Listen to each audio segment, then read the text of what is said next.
and welcome to the Heart Dissection Key Stage 2 video for Ryburn Valley High School Science Week, Lockdown Science Week 2021. In this video I'm going to be talking about heart dissection, which is something that sometimes Year 6 students have the joy of coming up to Ryburn and doing this with us in the labs. We can't do that this year, so instead it's coming from my kitchen to yours. Hopefully this is something you could recreate in your house.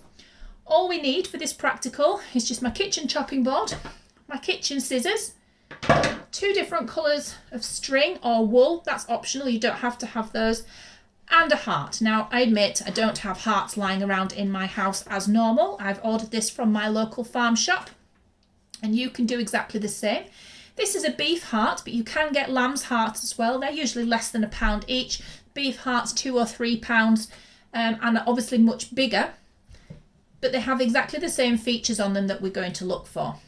Now, ordinarily, when I do this in the lab, the students just want to see the heart cut open, but it's really important that we look at some very interesting features on the outside of the heart before we start. The first thing that students often ask me about is, was that animal really fat? Because they can see this fatty tissue on the outside of the heart. And the answer is no, this is perfectly normal and healthy. It's just part of the fat that all of our organs have surrounding them to keep them healthy. The other thing we notice is these lines travelling down the heart. These are the coronary arteries delivering glucose and oxygen to the actual heart tissue itself, which is a muscle. And it needs a constant supply because it needs constant energy to keep pumping all the time, even when we're asleep.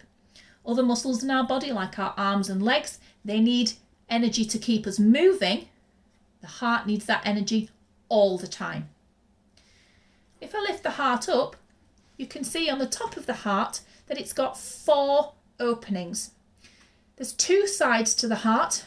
This side is the right side and this side is the left side. And there's 2 openings per side, although it can be a bit tricky to see from here. There's 2 different types of openings. This here and here is a vein. I can tell that because they're floppy, they're quite misshapen, and there's no distinct sort of lining to it, just seems to go straight to the muscle. These 2 here are arteries. And we can tell they're arteries because they have a thick lining. It's quite white in colour.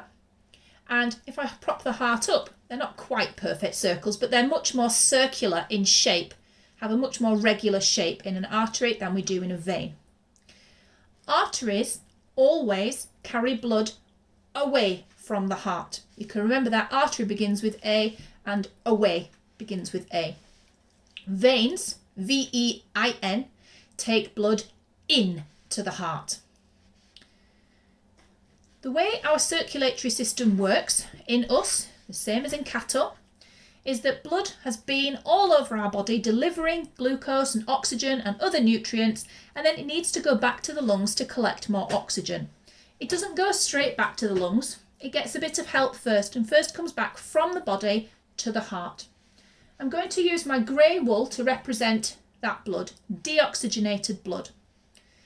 The deoxygenated blood comes into the heart, as we've said, through a vein. That's called the Vena Cava. It's the main vein in the heart from the body. And you have to stick your fingers in. Can't do this if you're squeamish, I'm afraid. But you can wear gloves if you prefer. Make sure you keep your heart in the fridge so it's cold when we do this. So the deoxygenated blood comes into the heart and out of the heart again. It comes into the heart through the Vena Cava, veins in, and out of the heart through the pulmonary artery, where it then goes to the lungs and picks up oxygen. Once the blood's been to the lungs and it's picked up oxygen, it's often represented by being bright red. Now, all blood is red. If anybody ever tries to tell you that your blood is any colour other than red, I'm afraid they're having you on. All blood is red, although oxygenated blood is more bright red, and deoxygenated blood is more of a dull, darker red, but always red. There's no such thing as blue blood. Even the royals, that's just a saying. Say somebody has blue blood. So, our oxygenated blood now coming back from the lungs, again, has to go into the heart through a vein. Well, it has to be the other side now, because we've done those 2. It's in there, through the chambers of the heart, and out here. Now this blood vessel here is the biggest blood vessel in the body. It's called the aorta, and that's where the blood starts its journey to go all around the body again, back down to the tip of your toes, tips of your fingers, top of your head. That blood has to travel everywhere. In an animal like a blue whale, apparently a human being could crawl through their aorta. It's so huge. The rest of the structure of the heart, though, is basically the same.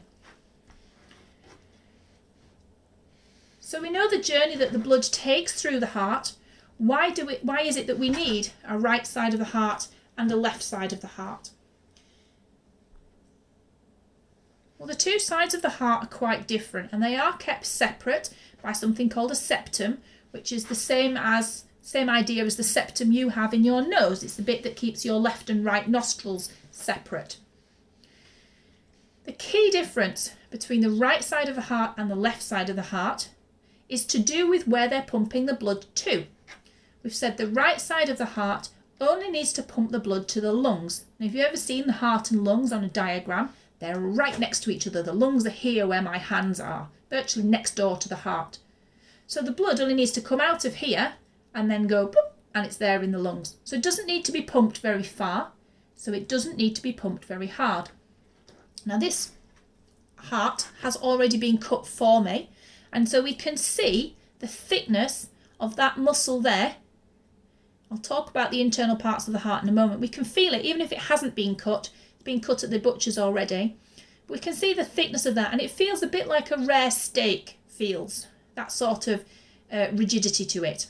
Quite thin and floppy. Once the blood's been to the lungs and it's oxygenated, and we've said that it then needs pumping all around the body. And if you think about an animal like a cow, that's a long way. They're really big animals. So it has to be pumped much further, and therefore with more pressure, pumped harder. Look at the thickness of the muscle on the left side of the heart. It's twice as thick as that on the right side of the heart. Easily, if not more than, twice as thick. Because it has to be pumped so much harder. It's like if you were trying to throw a ball, and you were trying to throw a ball to somebody who stood right next to you, you wouldn't have to throw it very hard. If you're trying to throw that ball a really long way, you'd have to throw it with much more force. Here, the blood is being pumped with much more force. Really thick muscle on the left side of the heart. The chambers of the heart are called atria. There's two of them, or one atrium on either side, and ventricles. The blood always starts off when it comes in through the vein. It goes into an atrium, which is the top chamber, down into the bottom part, which is the ventricle, and then out through the artery. So there's lots of really tricky keywords to remember. The important thing to say about what's between an artery and a vein, this is where I'm going to start cutting, and you can see just bog standard kitchen scissors do the job quite well. We don't need any fancy equipment here. I didn't quite do it. Just a bit more. The key thing between the arteries and the veins is this. Try and do it, make sure you can see. Now, incidentally, I'm filming this on Valentine's Day, and there we are, some heartstrings, tugging on your heartstrings, tugging on this animal's heartstrings. These are valves. If I close that back up again, the valves are there at the top of the chambers of the heart, throughout veins in your body, and between the atrium and the ventricle, and their job is to stop the blood flowing backwards. Valves in veins, and they stop blood flowing backwards. Exactly the same on this side of the heart. It's already been cut for us.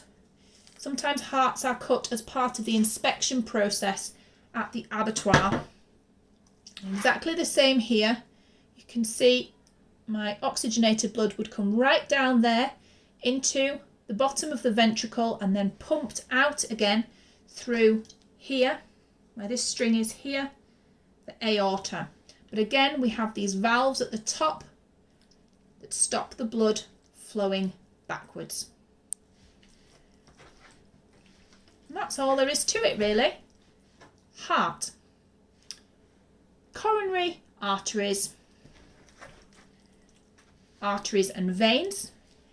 Deoxygenated blood comes in, out, goes to the lungs, where it becomes oxygenated, in, out to the rest of the body. Blood travels into the heart via veins, out of the heart via arteries. Arteries and veins are different because arteries have this thick wall, veins don't have that.